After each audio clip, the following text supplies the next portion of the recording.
Hello again. Welcome to another edition of Media Watch. I'm your co-host, Eric Tait. I'm Raymond Peterson. I'm Bob Anthony. And I'm Alan Singer. Educator historian, Dr. Alan Singer, our resident expert on Media Watch. Glad to have you with us. We're doing this the Thursday before what should be our Monday airing on Manhattan Neighborhood Network, but we don't guarantee that's going to happen. Fingers crossed it might. Being brought to you by the intricacies of Zoom, EVT Educational Productions, and our cast and crew that's always trying to make time to help us do all this. This Thursday's date is 16 January, correct? January 16. Okay. And there's a lot of stuff to cover across the globe. But Alan, you had some interesting stories that connect across the globe with one major factor. Why don't you jump in with the things that caught your eye? One of the things that's happened in the world of Trump land is that it just seems that racist tropes have been escalating, racist activities. Back in 1968, when Nixon ran for president, one of his advisors, Lee Atwater, said, we can't say the N-word anymore, so we have to come up with other words, but people know what we're talking about. So now the new word is DEI. We have to stop DEI. But we know that that's a code word, and it's really to agitate whites that somehow other groups are taking away their benefits. Yeah. There's been this onslaught of DEI programs in corporate America, and a whole bunch of them have already caved and gotten rid of their DEI initiatives, which was basically designed to even the playing field to get rid of all that predisposition for white males to continue the patriarchy of running this country that they've done for 400 years. People were trying to push back against that, including women, not just people of color. And so DEI was supposed to be inclusive of diversity, equity, and inclusion. It's supposed to help all those locked out people. But the racism has always been entrenched and endemic in the society anyway, and it's a harker harks back to the legacy of slavery. So Alan, the story that you came up with in Mississippi actually deals with that history and legacy of how officials have been treating Black people for 400 years. A 65-year-old Black woman named Vivian Burks was sitting in her car reading Which state was this? This is in Mississippi. She's sitting in her car reading the Bible. Police stop and they want her to get out of the car. And she says, but I'm sick. I have diabetes. I can't. And so she opens the window and they say, well, we smell marijuana. Get out of the car. And they drag the 65-year-old Black woman who's sitting in her car reading the Bible, I guess reading the Bible while Black, and they throw her on the floor. And they want her, they got their knee in her back, and they want her to put her arms because they want to put her in handcuffs. And she's pleading with them. So because she's pleading with them, she's waving her hands around. You can imagine the scene. I actually saw in a video. She's waving her hands around. Please, please don't do this to me. I'm a sick old lady. And they repeatedly tasered her, accusing her of resisting arrest. Yeah, so the report came out about the indiscriminate use. What was the authority what's their report? Well, the report is that there are no guidelines for police in Mississippi for how and when you can use taser. So it's completely up to the officer's discretion. So if they want to go around tasering 65-year-old Black ladies for reading the Bible, Is there something in the report that indicated that the bulk of the people being tased were Black and brown? that I didn't see. Okay. Well, Can't kill them with a bullet, so let's torture them with an electrical device, which will but won't kill them. The thread on the other story that you came up with, a story we actually talked about on Media Watch. This is this upstate New York judge with her racist rant. What's the new development on? Do you have her name? Because I keep. I don't have her name. Oh, okay. It was a birthday party. And Oneida County is where she was, believe so. correct? Okay, so the birthday party, and I think it shifts it to Tompkins, but in upstate New York, and she's a judge, and there are black kids at the party, and she comes out screaming with racist tirade. And it went public because everything goes public now because everybody's got their cell phone. And she was pressured and she resigned. Once she resigned, a neighboring county hired her to be part of their legal team because I guess the neighboring county that she had publicly made these racist comments that they wanted to take advantage of her legal expertise. Yeah. right.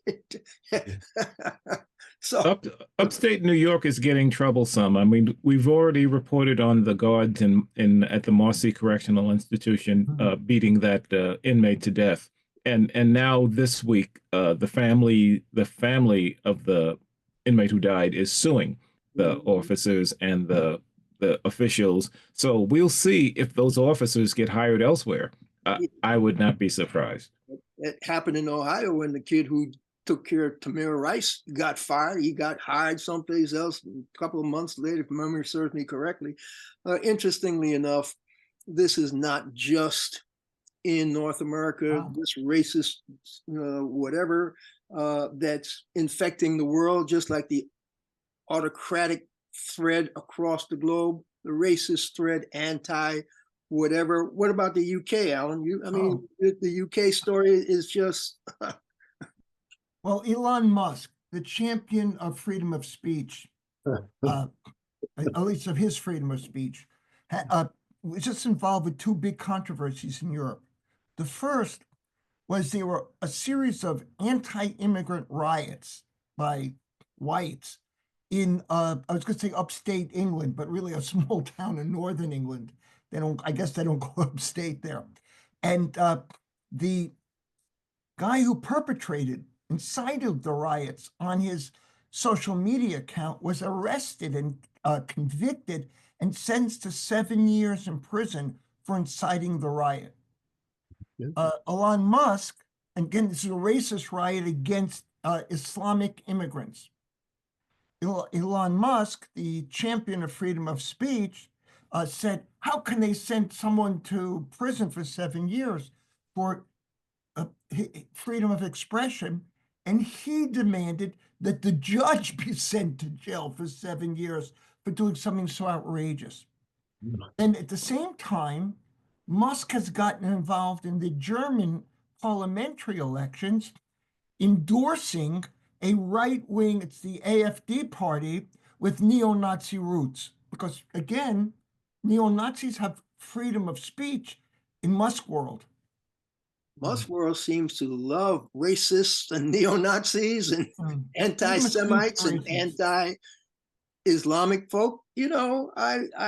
So the same guy basically was, in addition to the Orange Julius crazy who was about to resume the White House, were the first ones to come out. The Orange Julius guy was the one who claimed that the governor was responsible for the California fires. And then he and Musk and a few others claimed that DEI was responsible for the weirdness that was going on, the fact that the fires were not being put out, etc. There's a whole litany of stuff that they came out with their racist tropes. So, Raymond, go ahead, Ray, step in on this one. They actually said that DEI was the cause that the fire department was incompetent. Actually, I don't remember. Was that Musk or Trump? I don't remember who that was. One's echoing the other, and the entire right-wing stratosphere has been actually echoing their statements. Interestingly enough, that is definitely worth digging into a little bit more, because I saw something on Salon that I need to call up because it gets to the heart of how bad this is. There was a the writer on Salon, a Santa Monica resident by the name of Heather Digby Parton. And on January 13th, she wrote the following: the right-wing media influencers and Republican politicians have been stunningly callous about this ghastly event, even for them. And even the sexist and racist DEI catcalling isn't the worst of it. It's the misinformation and climate denialism that's the most chilling. And when you're sitting in front of your TV waiting to find out if you have to run for your life, once again realizing that we have just empowered an ignorant, mendacious cretin who's planning to not just dismantle every attempt to mitigate the damage, but actually exacerbate the threat, you just dissolve into despair and anger. How can we just let this happen? I mean, later on she says they don't even have a care for the damage and the hurt and the destruction of the residents in these areas. She was just so articulate about how the craziness of these people spreading these racist political, partisan political tropes. They were blaming the governor. They were blaming the mayor. They were claiming that there was no water. And I had another story where the fire chief had to school Elon Musk online on a conference call about the fact that you don't know what you're talking about. You don't know anything about water pressure, about the demands for a fire. No system in the world would be able to keep the pressure and continue the volume of water in their system that these fires are causing. So yeah, this craziness, there was so much misinformation that media companies across the globe were writing fiction, lies, fact checking, all the stupidity. You can just go down the list of. It was so bad that media organizations had to say, we got to tell you what's going on, because this stupid craziness that's going on social media and with these crazy politicians and their hangers on causing serious damage with this misinformation. Hey. But the problem is that social media drowns out the good information. I mean, you get the bad. Trump spread the garbage about, well, the Democrats didn't turn on the spigots or the reservoirs weren't full. And like you just explained, it's all about water pressure. It's everybody asks for water at the same time, you're not going to get water pressure. But social media is now not being vetted.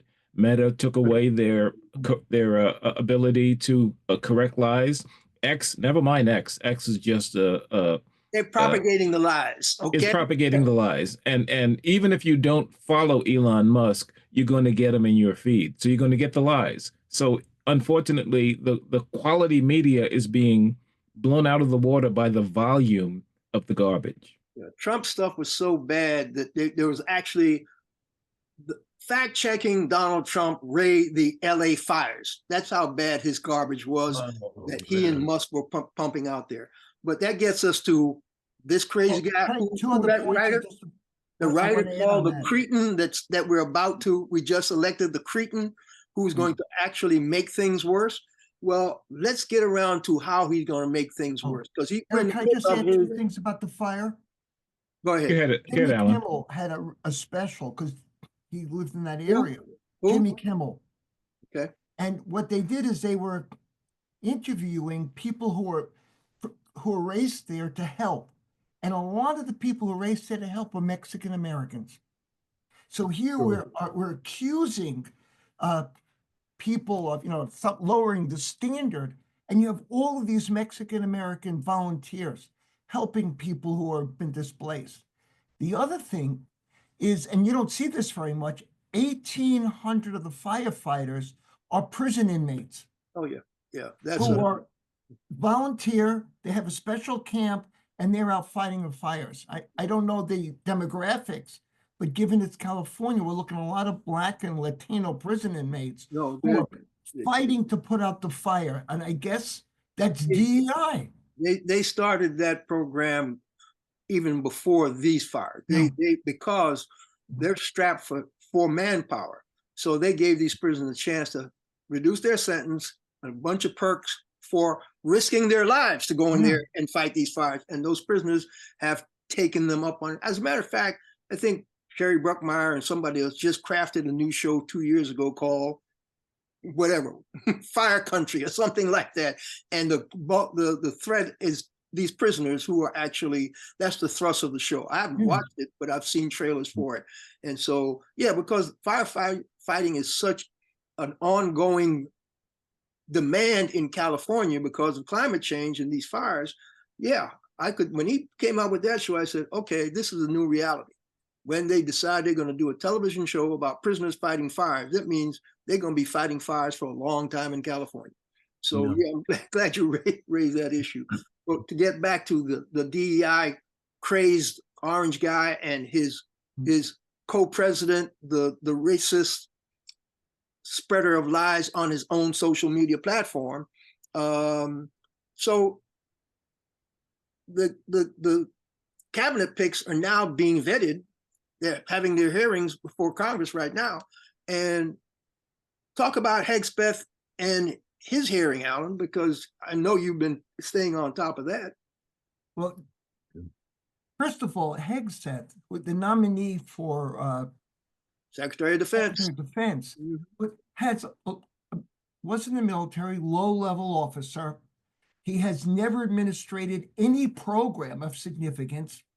And at the hearing, Senator Duckworth, who is a veteran, a woman who was wounded severely in, I think it was Iraq. I think she lost both her legs. Lost her legs, I think. Lost her legs. And here he is saying, we're going to raise the standard of our military and there shouldn't be women in combat.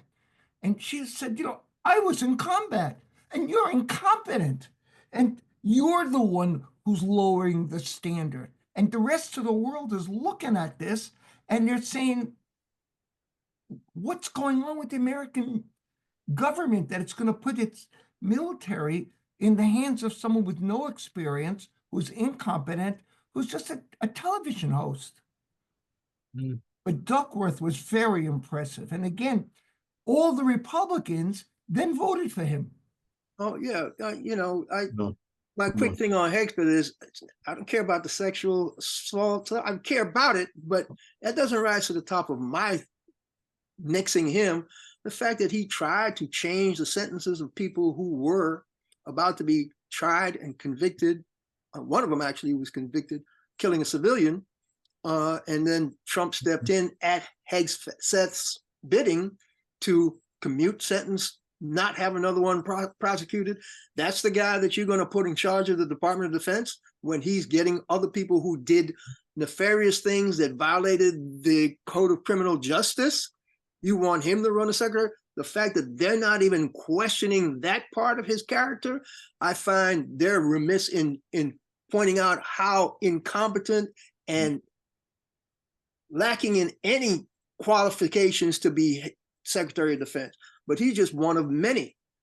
We've been talking about a whole bunch, but the folks that are up now, this guy Voight, who's having his hearing, had it yesterday, I don't know if he's continuing today, the Office of Management and Budget, that's the guy who wants to make sure the president can line item veto, do whatever he wants, withhold money that Congress has already allocated for whatever, but the president should be able to claw that back if he feels like it, so that he wouldn't even come out and say that the stuff that's already been allocated for Ukraine, once they take office, whether or not he's going to make that stuff go through, he won't answer that question during the hearing. The fact that they're still going to confirm him, I find this crazy. Yeah. Unfortunately, in the past, we've had these cabinet members. The president-elect tries to get smart people. And every so often, smart people will say no to the president because they have a better idea of what's going on. None of these people that Trump has nominated will ever say no to him. That's the problem we're going to have in the administration. And that's how you get a nomination. Saying yes to Donald Trump, genuflecting, kissing the ring, and I'm being polite here. But if you do those things, you're his person. Yeah, I want you know anything about transportation? Oh, you drive a car, Secretary of Transportation.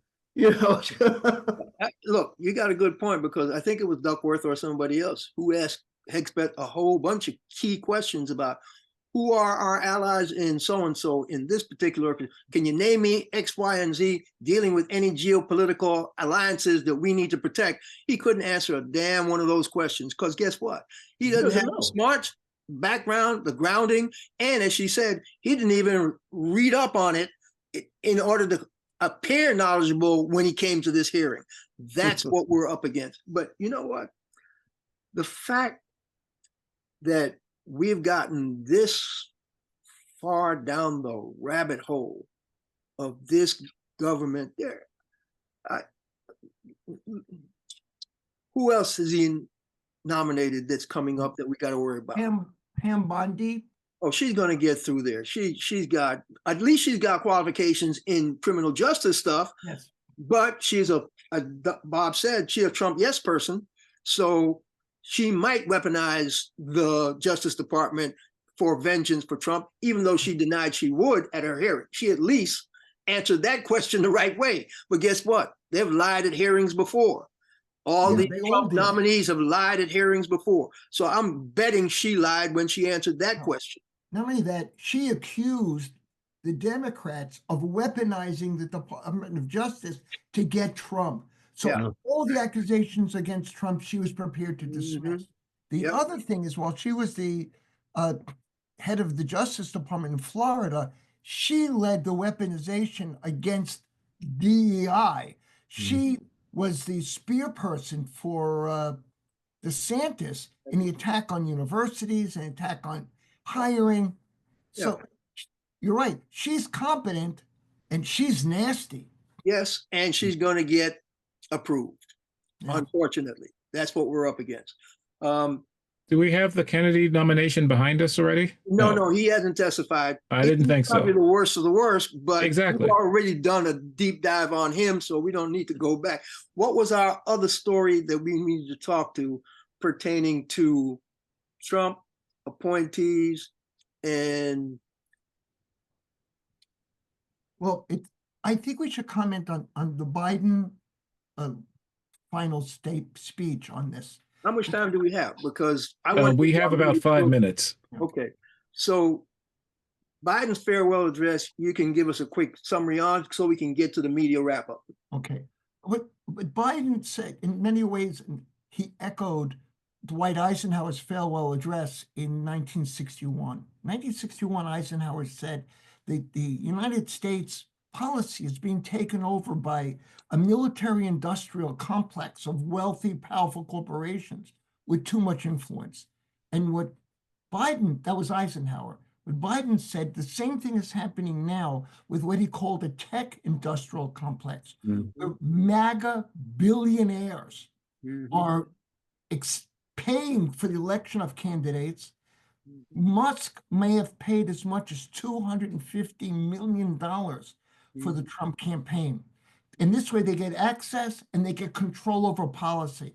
And Biden warned us that this kind of money by the tech industrial billionaires is the biggest threat to democracy that we face.